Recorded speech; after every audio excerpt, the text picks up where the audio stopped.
Hey, it's a Todd Pettingill Tuesday, and it's Rumor and Innuendo. I'm Dominic D'Angelo of AdFreeShows.com, SEScoops.com, and OneTrueSportTV.com. But, per usual, I am here with Mr. Robert Karpelis, WWE Creative _ish. He's a former WWE writer, everybody. Robert, good to see you, man. Hey, Dom. Hey, everybody. Thanks for tuning in to Rumor and Innuendo today. We'll be talking Monday Night Raw, and according to Alt Jake, Happy Ricky Starks Day. I don't know who that is. Nobody. I've not heard that name, and we only exist in WWE continuity at the moment. And shout out to Cammy Star, who says finally able to fake busy at work to watch live. You and me both. If anybody asks right now, I'm on a deep dive conversation about limitation of liability caps. So happy to be here. Happy to. I don't know if I want to say happy to talk about Raw. Oh, interesting. Yes, I'm kind of intrigued, but I'm kind of with you too in the same vein. I thought overall it's a pretty decent show, but nothing really like whoa. Yeah, Robert. Overall, what did you think of the show? And we can dive into the details here. It was fine. I think that's the best. This was candidly the first Raw in as long as I can possibly remember that I just stopped watching and was like, you know what? I'm going to go to sleep. I'll pick up the rest of it tomorrow. Not even the prospect of live tweeting in the middle of the show was enough to keep me engaged to want to finish watching this episode. I kind of knew what was going to happen.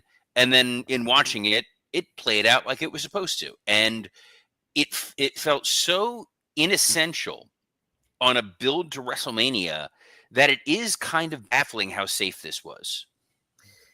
Yeah, I think there was some intriguing stuff, but I don't know. It's like it didn't feel like like the stakes are getting higher. Batters are. I think for some people, some talent on the roster, it did obviously, but for a viewer, it didn't pack as much of a punch in certain ways. Do you attribute the absence of CM Punk not being there? Maybe this feeling a little lesser than. Well, there was no CM Punk. There was no John Cena. There's no Rhea Ripley. Rhea Ripley's obviously off on her honeymoon. There's no Roman Reigns because Roman is sidelined with injuries. Cody's been kind of bouncing back and forth. And considering that this was a show where in the main event, one of those men could potentially be facing Cody for the title, I kind of assumed Cody, you could have found a way to shoehorn him into this show in some capacity. There was a little bit of a lack of star power across the board. And it was not a bad show. It was just not something you needed to go out of your way to watch. And I think in the Netflix era, they've been promoting this idea of every week is something special. Every week is something spectacular. I understand, the main event of Finn Balor and Seth Rollins is a former SummerSlam main event. It's a WrestleMania caliber kind of match. But I don't think anybody who's watching this now thought for a moment that Seth wasn't going to win. Sure. Mm-hmm. No, I think, Robert, it's like that Netflix on Raw or Raw on Netflix feels like it's appointment television. That's kind of the vibe it's been giving off a lot. And I think AEW used to have that with Dynamite way back when. But like this is now kind of taking that mantle a little bit more. And to your point, I just don't think, everybody knew what was going to happen in this main event. I thought it was a great match. I thought they went a long time. The crowd was super into it. And credit to Charlotte, too, for being an invested crowd. They seemed and credit to the talent making them get invested into it as well. But Charlotte's a great wrestling town, so they're gonna like it. But like even the opening segment of this show was Sami Zayn. Mm-hmm. So Sami Zayn comes out to talk about what Kevin Owens did. That Kevin Owens tried to end his career. That yes, they've fought numerous times, but in this instance, this felt different than all of the other times, which I don't think anybody truly believes, but that's fine. And then it's him saying, I want a match. Most of what he said is exactly what he said on SmackDown on Friday. Right, the purpose of the package pile driver, that this was to end his career, that this has never happened before, that our friendship is never going to recover, that I want to end this. And then Kevin saying, I will see you in Toronto. From a narrative perspective, everything was already accomplished last week. So this entire segment felt perfunctory. It felt unnecessary. And then to have Adam Pearce come out there and say, well, this is going to be an unsanctioned match, and then spending 14 to 17 minutes explaining what an unsanctioned match is. And this is coming from a lawyer, and I'm saying that was a little excessive. Right. Now, you understand, an unsanctioned match means there are no rules. That means that there's no countouts. That means that there's no disqualifications. That means that if you brawl in the crowd, we can't stop you. If there's blood, we can't stop this. If there's weapons, we can't stop this. If he package pile drivers you once, we can't stop it. If he does it twice, we can't stop it. Does it 3 times, we can't stop it. We're not liable if the pyrotechnics explode because they're poorly assembled. We're not liable. It just kept going. And it's one of those segments where you knew what was going to happen. And not just because we're, intelligent fans who watch a while, but just as a general audience member, it was ask a question, get an answer, and then move on. Right. So I think the other part of it is I don't think we want to see Sami Zayn and Kevin Owens at Elimination Chamber. I think we want to see Sami Zayn and Kevin Owens at WrestleMania.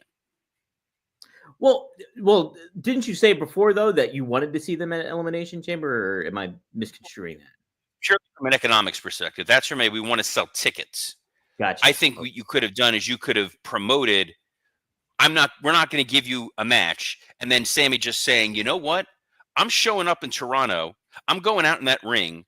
Kevin, come find me. I don't care. Consequences be damned. And then it's an unsanctioned confrontation or whatever. But the fact that it's an unsanctioned match feels a bit silly. And I don't know that you need the hardcore match element on a show that has 2 elimination chambers. I think that's a very fair point. Yeah, and if they were just to make this an unsanctioned match, like they didn't have to go through all that exposition or whatever it may be of, hey, this is what this is. This is what this is.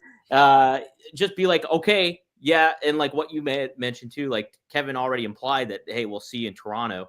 Well, be like, okay, just so you know, Adam Pearce can be like, this is unsanctioned. This is not, we don't have any, but the match is on, and just have something like that. But I'm more with you. I wanted this for WrestleMania, and I think Sami with the neck injury, you could kind of play into it. Maybe the match will be nothing will happen in certain ways, and then we do get anything like that. Maybe that it won't even occur to an extent. I don't know. I mean, it's a way to entice the audience further to buy tickets. I think they know people globally are going to wind up tuning in.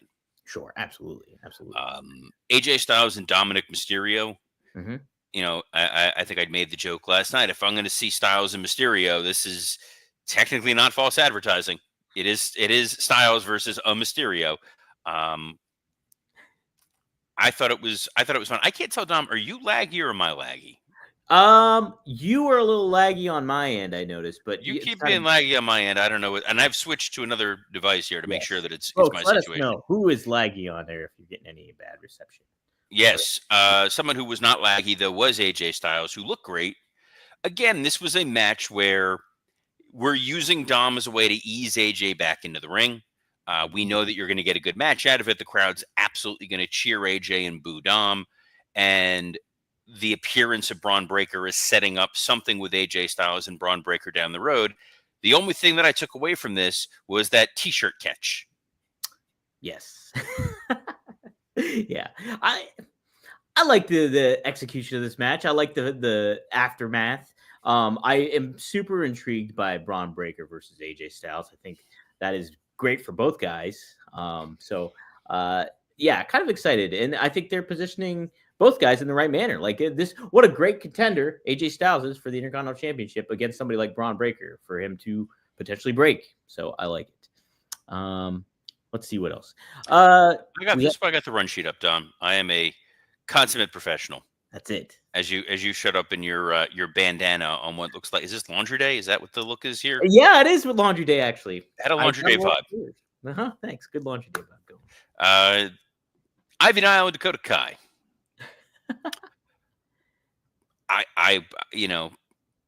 The match itself I thought was good. Mm-hmm. It may have been Ivy Nile's best match that she's had on Raw. Yeah, Dakota Kai, we know, is very good. Where I'm a little confused, and again, this is let's not have a knee-jerk reaction. Let's wait and see. They've been building to an Ivy Nile Lara Valkyria feud. Hmm. Ivy's been calling out Lyra. They had the interaction at the Royal Rumble. It felt like, oh, this is a ready-made story. And now we're getting Lyra and Dakota, which was a surprise match that we're, ultimately going to see. However, Dakota's a babyface and Lyra's a babyface. And when neither one of them are fully over invested with the crowd, their default in a babyface match is silence. Yeah. That's a great point too. And I think they can do a little bit more due diligence with both stars and making them feel like good babyface stars. Like, I mean, Dakota Kai, everybody's pretty familiar with, obviously, at this juncture, but it's also like she's been off and on and she had to return from injury. So it's just like position her in the best manner. I don't have cause to pause necessarily too much, but it's also like where it would make more sense for Ivy Nile to. Well, I'm sure. Well, no, I'm sure the idea is that Ivy's going to wind up interfering in some form or fashion, or make herself known, and further the idea that the Creeds failed to get the tag titles. Ivy failed to get the Women's Intercontinental title when Gable had given them orders, and then he's going to come back with this new Lucha Sensei, and we'll go from. My God, what if it's Prince Albert? He's back as Tensai. Oh my God. He's traveled all around the world. He could. What was his name to the Great Bernard? Wasn't he called that before? Am I mistaken? Giant Bernard. Giant Bernard. That's it. Yes. This is a Matt Bloom appreciation podcast now.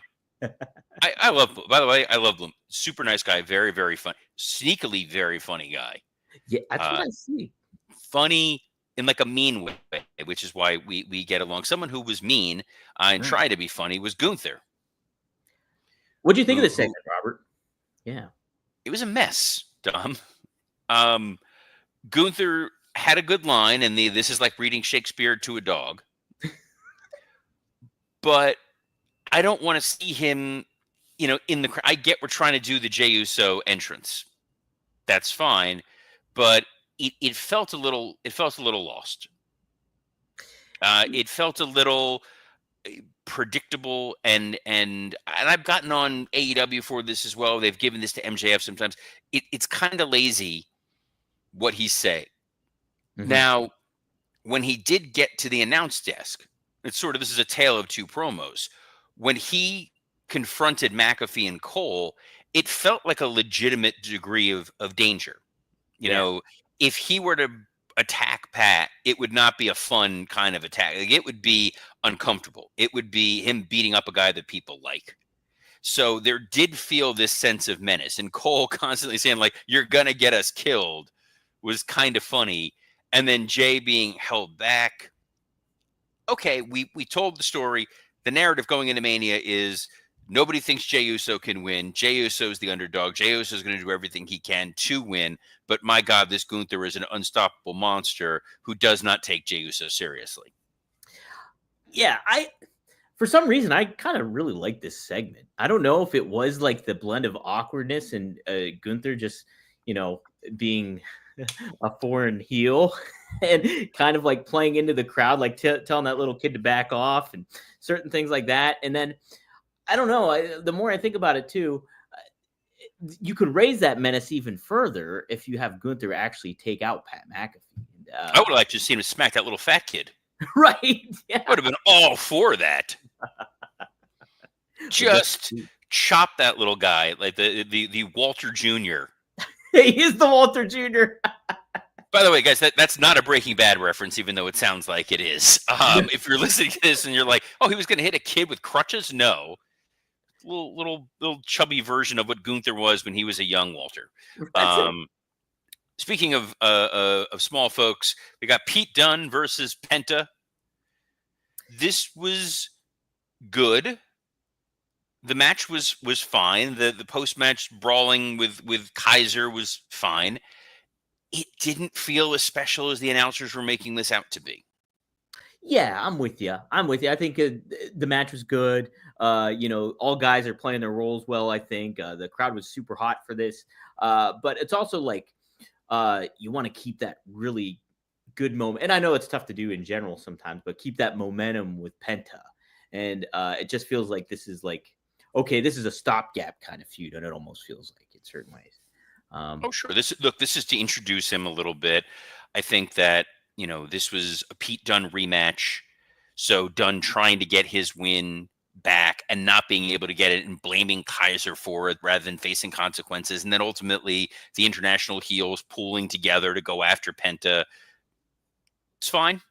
But again, it's not a, hey, we're going into WrestleMania kind of feud. This is a, we're going into, give me a name of a summer paper, Great Balls of Fire. Remember that pay-per-view? Perfect. That was a Yeah. hell of a pay-per-view. Jey Uso was in the back. Yes. This is where the wheels fell off the car for me, Dom. Okay. So it's the tone that he took in the back that I likened to on the Fresh Prince of Bel-Air when Will Smith just yells out about his father, "How come he don't want me, man?" It didn't sound intimidating. It didn't sound menacing. It sounded like a broken, petulant guy about to start sobbing. Why does nobody think I can win? Like, I don't want you to win now. If I'm watching this, I'm like, you come across as an insecure crybaby. It's a strange tone that he has taken. And his defiant tone and his they took my toy tone is very, very similar. Yeah, I didn't get the petulantness to it that much, but I can see where that's heading in that direction if he continues that kind of style and tone. Yeah, I think they definitely, it's something to definitely think about and try to correct, because you want you want Jay to speak with this conviction that's believable and relatable that people can get behind. And he's got obviously the crowd behind him when it comes to the pop and everything, but what he conveys, and you want this new, fresh, new kind of mean streak Jey Uso. You're not necessarily getting that with what we just saw there. So I'm with you on that. Didn't love the presentation of it. We got Roxanne Perez versus Raquel Rodriguez. So, man, I feel like I'm like just bagging on this whole show. For all, I feel like this is dynamite. No. What I said earlier about Lyra and Dakota applies here, because correct me if I'm wrong. Roxanne Perez is a heel on NXT, correct? Oh yeah, that's what I was always under that impression too, that she was the heel. So she's a heel. Raquel is a heel. They did a nice video package of hyping Roxanne up and the idea that she's having this banner month that athletes can get hot at the right time. And as a rookie, she lasted a long time in the Royal Rumble. She's turning heads. She has a chance to get in the chamber. That's fine. But you can't tell that story with someone who is a heel. Yeah. I think they're pivoting, though. I do think they're completely pivoting. They might. They might, but the audience did not understand that pivot. And then a lot of the audience, I love the Bring It On cheerleader outfits that Naomi and Bianca wore, except, do you remember why they were there, Dom? To confront Liv and Raquel about that situation, that footage that was released. So in their minds, in Bianca and Naomi's minds, they found out that their friend was essentially almost murdered. And they're going to go confront the women who broke Jade and put her basically through a car. Yeah. But first, let's put on these really fun cosplay cheerleader outfits. That's a great point. Again, it bugged me. I did love the Io Sky video package. I thought that was very, very strong. It pushed you into, why she stands a chance against Rhea. All of a sudden my brain just stopped working. It's my fault that I haven't had lunch yet. And I didn't even mean for this to be the segue. And yet here we are. Guys, as a kid, I loved eating cereal. Should have eaten some cereal before recording the show so my brain would keep working. But as an adult, I don't want all that sugar. Most cereals don't give me the protein that I need. I got a long day. I get up, early, full day of work, doing this show, recording Working Stiff Patreon this afternoon. Got to take care of the kids. Late night ahead of me. But guys, I found out about Magic Spoon. It's a nostalgically delicious cereal that tastes just like my childhood favorites, but without the sugar and with a ton of protein. And if you're already a Magic Spoon fan, I have big news. Magic Spoon has turned their super popular cereal into a high-protein treat that's light, crispy, and tastes just like those classic crunchy cereal bars. Magic Spoon's brand new treats are so delicious and have already become my favorite meal after I go running. I'm excited. I'm going to get to go running this afternoon at some point.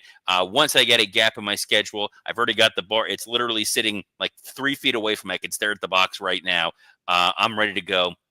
You can be ready to go too, because Magic Spoon's brand new treats are crispy, crunchy, airy, and an easy way to get 12 grams of protein on the go. And for the first time ever, Magic Spoon treats are available in grocery stores with delicious flavors like marshmallow and chocolatey peanut butter. You get $5 off your next order at magicspoon.com/rumor.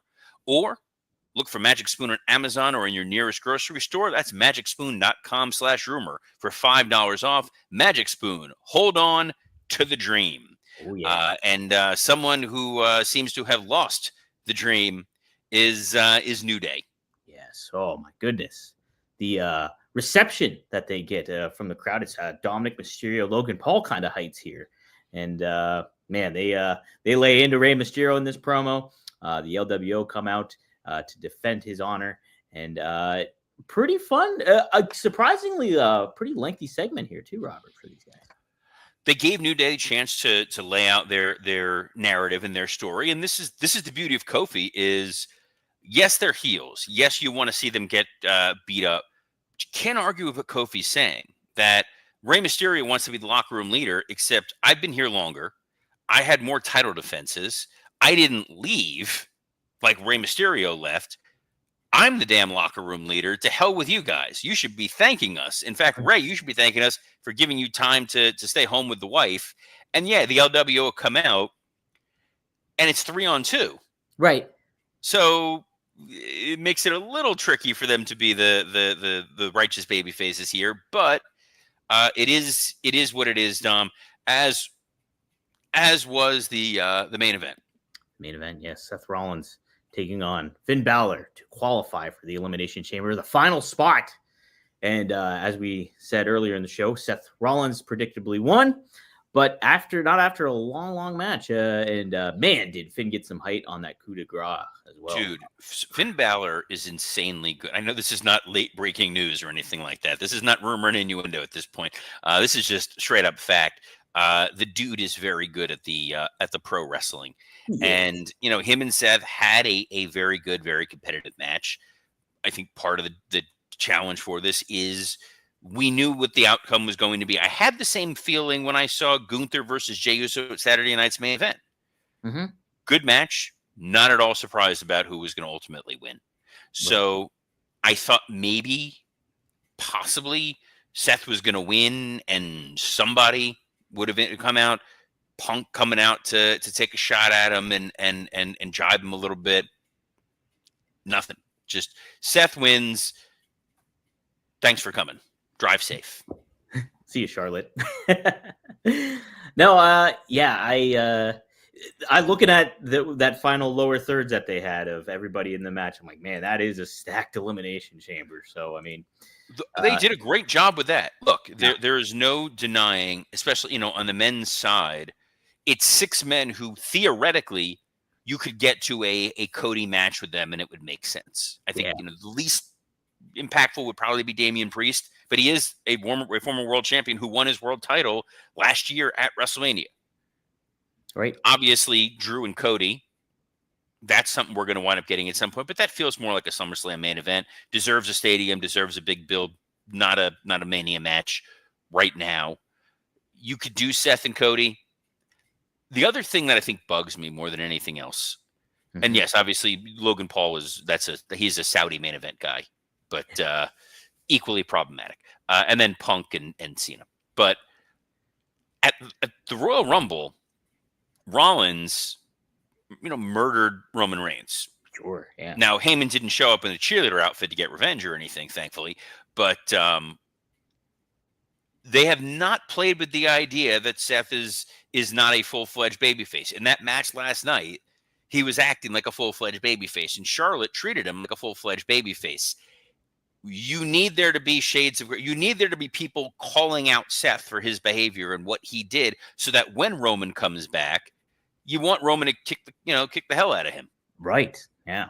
Instead, you've got a halfway over babyface going up against a monster name who the audience isn't sure how to feel about him. Yeah, no, it is kind of wild because yeah, Royal Rumble, like Seth was like, I thought that was almost like a full-fledged heel turn right there, you know?